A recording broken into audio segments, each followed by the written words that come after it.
আসসালামু আলাইকুম বন্ধুরা, আজকের বানাবো পায়েস।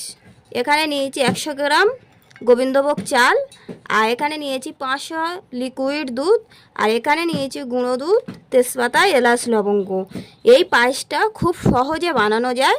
এই পায়েসটা খুব ভালো। চলো বন্ধু দেখা যাক।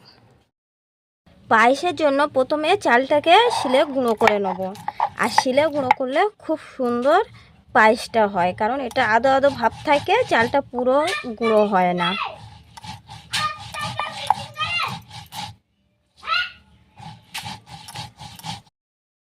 পুরো চালটাকে আমি এই রকম ভাবে বেটে নিয়েছি। পুরোটাই গুঁড়ো হবে না, এরকম হাফ হাফ থাকবে। এই পায়েসটা খেতে খুব ভালো লাগে।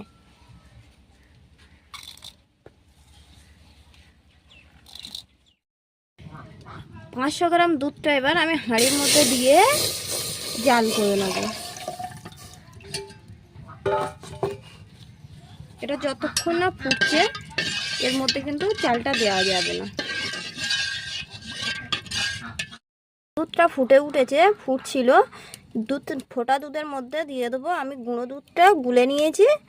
দুধটা এবার এর মধ্যে দিয়ে দেবো। আমি এখানে এটা 10 টাকার দুধের প্যাকেট, গুঁড়ো দুধের প্যাকেট দিয়েছি, আপনারা চাইলে বেশি দিতে পারো। এই গুঁড়ো দুধ দিলে টেস্টটা খুব সুন্দর হয়। আর এবার দিয়ে দেবো সেই বেটে রাখা চালটা, দিয়ে এবার নাড়তে থাকবো। বন্ধুরা এবার দিয়ে দেবো 1 কাপ চিনি। চিনিটা আপনারা আগে থেকে দেবেন না, দিলে তলা ধরে বসবে। লাস্ট এই রকম ব্যাটার টাইপের হয়ে যাবে, তখন আপনারা চিনিটা দিয়ে দেবেন।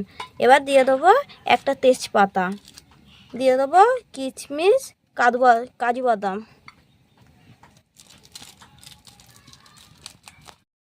এটাকে অনবরত নাড়তে থাকবে, না নাড়লে নিচে ধরে বসবে, বারবার নাড়তে হবে।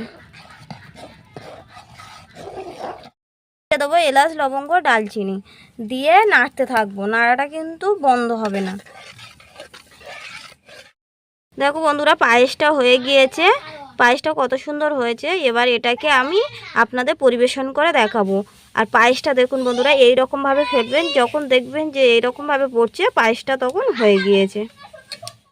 বন্ধুরা দেখুন পায়েসটা আমার কমপ্লিট, পরিবেশন করে আপনাদের সামনে দেখাচ্ছি।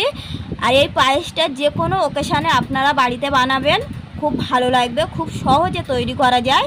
আর আমাদের চ্যানেলটাকে লাইক, শেয়ার, কমেন্ট, সাবস্ক্রাইব করে দেবেন। আর নতুন রেসিপি নিয়ে আপনাদের সামনে আসছি, আমাদের চ্যানেলটা দেখতে থাকুন।